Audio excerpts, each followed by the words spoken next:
भारत चीन संबंधों के 9वें एपिसोड में हम आपको दिखाएंगे भारत और चीन के बीच जो शांति समझौते हुए हैं वो कितने प्रकार के हुए हैं और कितनी बार हुए हैं, और इतने शांति समझौते के बाद भी भारत और चीन में शांति क्यों स्थापित नहीं हो सकी, किसका है दोष, यही दिखाएंगे हम आपको भारत चीन संबंध के 9वें एपिसोड में। और अगर आपने हमारा चैनल अभी तक सब्सक्राइब नहीं किया है तो कृपया इसे सब्सक्राइब करें, क्योंकि इसमें जो खबरें दिखाई जा रही हैं वो आपको कहीं नहीं मिलेंगी। भारत चीन के बीच शांति और पहले आक्रमण न करने को लेकर कई समझौते हुए हैं। आइए अब आपको बताते हैं कि वो समझौते कौन कौन से हैं। 29 अप्रैल 1954 में तिब्बत को लेकर भारत चीन समझौते में सबसे पहले पंचशील समझौता हुआ। पंचशील शब्द ऐतिहासिक बौद्धिक अभिलेखों से लेकर किया गया, जिसमें 5 व्यवहारों का निषेध है। ये व्यवहार हैं हत्या ना करना, चोरी ना करना, व्यभिचार ना करना, असत्य ना बोलना, मद्यपान ना करना। इन्हीं 5 सिद्धांतों पर आधारित था भारत चीन पंचशील समझौता, जिसके अनुसार सभी देशों द्वारा अन्य देशों की क्षेत्रीय अखंडता और प्रभुसत्ता का सम्मान करना, दूसरे देश के आंतरिक मामलों में हस्तक्षेप ना करना, दूसरे देश पर आक्रमण ना करना, परस्पर सहयोग और लाभ को बढ़ावा देना, शांतिपूर्ण सहअस्तित्व की नीति का पालन करना। 25 जून 1954 को चीन के प्रधानमंत्री श्री चाउ एनलाई जब भारत आए तो संयुक्त प्रेस कॉन्फ्रेंस में पंचशील के 5 सिद्धांतों का पालन करने की घोषणा की गई। ये समझौता सिर्फ 8 वर्षों के लिए किया गया था, इसलिए जैसे ही पंचशील समझौते की अवधि पूरी हुई, चीन ने 1962 में भारत पर हमला कर दिया।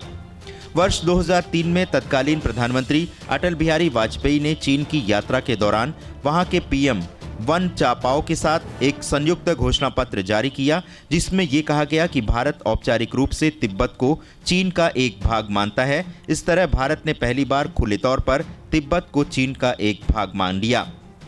2005 में भारत और चीन के बीच एक और ऐतिहासिक समझौता हुआ था।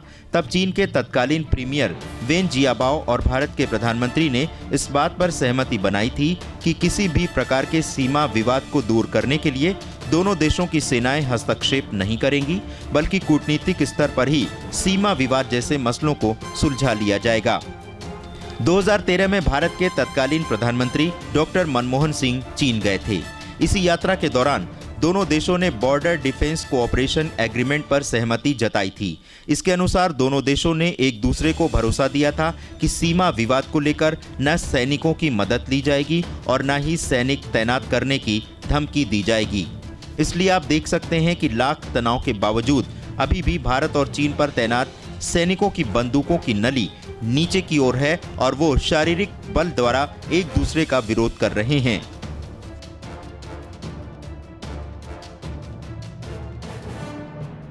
तो दर्शकों, देख रहे थे आप हमारी ये विशेष रिपोर्ट, जिसमें हमने आपको बताया कि भारत और चीन के बीच कितने प्रकार के शांति समझौते किन किन प्रधानमंत्रियों के प्रधानमंत्रित्व काल में हुए हैं। और हमारे साथ राजनीतिक विश्लेषण के लिए इस समय स्टूडियो में उपस्थित हैं वरिष्ठ पत्रकार रवि पराशर जी। रवि जी, हमारे कुछ दर्शक जो है वो जो भारतीय दर्शक हैं वो चीन में भी हैं और उनसे हमारी लगातार बातचीत हो रही है। उनका कहना है कि जिस तरह से भारतीय मीडिया में चीन से युद्ध की खबरें हैं, इस तरह से चीन की मीडिया में इस तरह की कोई मतलब अफरा तफरी नहीं है। वहाँ के लोग अभी भी जो भारतीय लोग हैं उनसे बहुत अपनत्व से मिल रहे हैं, उनसे किसी प्रकार का कोई द्वेष नहीं है। आपको क्या लगता है कि ये खबरें क्या मीडिया बहुत बढ़ा चढ़ा करके दिखा देता है या फिर वास्तविकता में ये इस समय ऐसी स्थिति है? जहाँ तक नागरिक किसी भी देश के साथ तनाव के बीच उन दोनों देशों के या कई देशों के जो नागरिकों के व्यवहार का सवाल है, तो वह बड़ा सामान्य रहता है, क्योंकि नागरिकों को बहुत ज़्यादा कुछ लेना देना इस तरह की परिघटनाओं से नहीं होता है। हर देश का नागरिक शांति के साथ जीना चाहता है, लेकिन जब उसके स्वाभिमान पर चोट करने वाली कोई खबर, कोई प्रोपेगेंडा आता है, तब वो थोड़ा असंयमित होकर के बयानबाजी करने लगता है, सोशल मीडिया का इस्तेमाल करने लगता है। एक बात तो ये। दूसरी बात ये कि चीन में सरकारी मीडिया है, वहाँ निजी मीडिया नहीं है, तो वो बहुत संयम के साथ और बहुत कूटनीतिक सोच समझ के साथ कुछ चीज़ प्रकाशित करते हैं। हमारे भी सरकारी जो मीडिया है वहाँ अगर आप देखेंगे तो चीन की स्थितियों को लेके या पाकिस्तान की स्थितियों को लेकर के कोई बहुत भड़काऊ उकसाऊ किस्म का माहौल आपको नज़र नहीं आएगा। तो जहाँ नियंत्रित मीडिया होगा वो बड़ी जिम्मेदारी के साथ खबरें पेश करेगा और प्रसारण करेगा।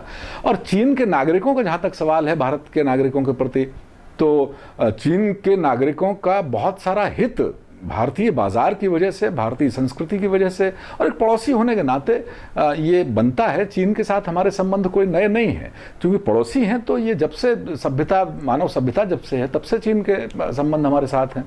रवि पराशर जी का कहना है कि जो दोनों देशों के बीच जो कूटनीतिक संबंध हैं ये अलग प्रकार से हैं और जो वहाँ की जनता है वो इसको अलग तरह से देखती है और इसमें जनता को बहुत ज़्यादा अफरा तफरी मचाने की ज़रूरत नहीं है, बहुत ज़्यादा हताश और हैरान और परेशान होने की ज़रूरत नहीं है। इसी से जुड़ा हमारा अगला सवाल है, रवि जी, आप किस तरह से, आपका बहुत लंबा अनुभव रहा है पत्रकारिता में और आपने अपने 25 वर्षों के जो अनुभव रहा है उसमें आपने इस तरह की बहुत सारी स्थितियां देखी होंगी। आप हमारे भारतीय दर्शकों को किस तरह से आश्वस्त करना चाहेंगे कि अभी युद्ध होने के कोई आसार नहीं हैं? देखिए, जनता को बिल्कुल भी, लोगों को बिल्कुल भी परेशान होने की ज़रूरत मुझे नहीं लगती है, क्योंकि जिस तरह से धरती घूम रही है, बहुत सारे लोगों को ये आशंका रहती होगी कि ब्रह्मांड के जो दूसरे तारे या उपग्रह हैं उनसे टकराव तो नहीं हो जाएगा, टकरा तो नहीं जाएंगे। तो बिल्कुल उसी तरह की स्थितियां विश्व के कूटने में आजकल जो विकास का दौर है, पहले होता रहा है, प्रथम विश्व युद्ध हुआ, द्वितीय विश्व युद्ध हुआ, आंतरिक युद्ध हुए देशों में, अभी भी बहुत सारे देश जो है आतंक से लड़ाई लड़ रहे हैं, वो मसले अलग हैं। लेकिन आप बिल्कुल अपने दिमाग में एक तस्वीर ब्रह्मांड का जो हम देखते हैं वैसी ही लेकर आइए। देखिए, पिछले दिनों की जो घटनाएं, ये जो तनाव है, पिछले दिनों जो कुछ घटनाएं हुई हैं दुनिया भर में, उस वजह से हमको नजर आ रहा है। एक तो हुआ ये है कि उत्तर कोरिया का जो शासक है उसने लगातार बड़े बड़े मिसाइल परीक्षण लगातार किए हैं और अमेरिका चाहता है कि चीन, चूंकि उत्तर कोरिया का दोस्त है, तो चीन उसको ऐसा करने से रोके, क्षेत्र में तनाव पैदा करने से रोके। लेकिन चीन ने अमेरिकी राष्ट्रपति डोनाल्ड ट्रंप के इस सुझाव पर कोई ध्यान दिया नहीं है। तो एक तो वो बहुत बड़ी वजह है। दूसरी बड़ी वजह ये है कि भारतीय राजनीति का अमेरिका के साथ जो लगातार करीब जाने का सिलसिला है, उससे कहीं ना कहीं रूस भी हमारे प्रति थोड़ा सा रूखा हुआ है कि भाई आप, जबकि ये पारंपरिक तौर पर सच है कि रूस भारत का बहुत अच्छा दोस्त हुआ करता था, लेकिन जिस तरह से भारत का जो अमेरिका की राजनीति के साथ जो तालमेल बढ़ा है, उससे रूस भी थोड़ा सा कहा जा सकता है कि नाराज है।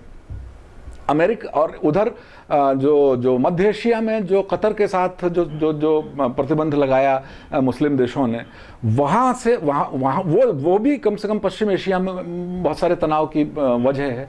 तो ये होता रहता है, ऐसा होता है, लेकिन इसका मतलब ये नहीं है कि कोई बहुत बड़ा युद्ध शुरू हो जाएगा। तो आशंका नहीं है और बिल्कुल निश्चिंत रहें।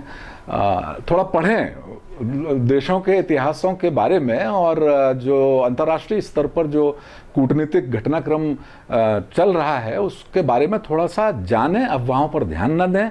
पाकिस्तान के जो चैनल पर जो खबर आई, ऐसी खबरों पर सोशल मीडिया में जो प्रोपेगेंडा या दुष्प्रचार या अज्ञानतावश जो लोग भड़काने वाली सामग्री डाल देते हैं, उस पर ध्यान न दें।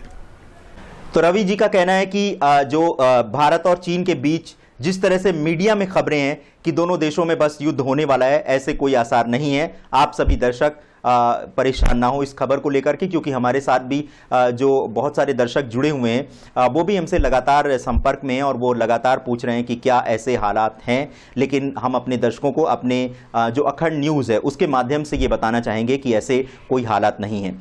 और इस 9 एपिसोड को अगर आप देखेंगे तो आपको भारत और चीन के संबंधों की जो शुरुआत है उससे लेकर के आज तक की पूरी स्थिति जो है स्पष्ट हो जाएगी। हमारे साथ इस चर्चा में जुड़े थे रवि पराशर जी, जो वरिष्ठ पत्रकार हैं। रवि जी, आपका इस चर्चा के लिए बहुत बहुत धन्यवाद। और आने वाले समय में जो भी राजनीतिक विश्लेषण होगा और जो समसामयिक विषय होंगे उस पर चर्चा के लिए हम आपको आमंत्रित करते रहेंगे और हमारी आशा है कि आप इस चर्चा में अवश्य शामिल होंगे।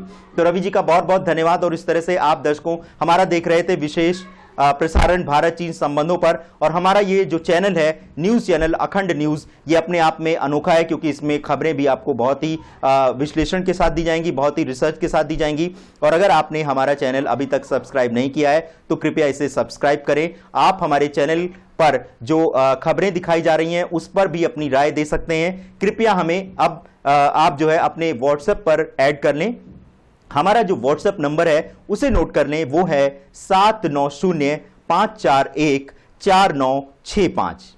तो दर्शकों, आप हमारे इस चैनल पर, हमारे इस व्हाट्सएप नंबर पर आप हमसे जुड़ सकते हैं, अपनी राय दे सकते हैं हमारे न्यूज़ के जो चैनल है उसमें दिखाए जा रहे प्रोग्राम के संबंध में। और हम आपसे ये आशा करते हैं कि आपने अब तक तो हमारा चैनल सब्सक्राइब कर लिया होगा। ये 9 एपिसोड देख करके हमारा दावा है कि आप भारत चीन संबंधों के विशेषज्ञ बन गए होंगे। और अगर आपको अब किसी टीवी चैनल या किसी डिबेट में बुलाया जाए तो आप पूरी राय रख सकते हैं। ऐसी हमें आशा है कि ये चैनल पे जो आपको कार्यक्रम दिखाया गया ये इतना जानकारी से भरा हुआ था।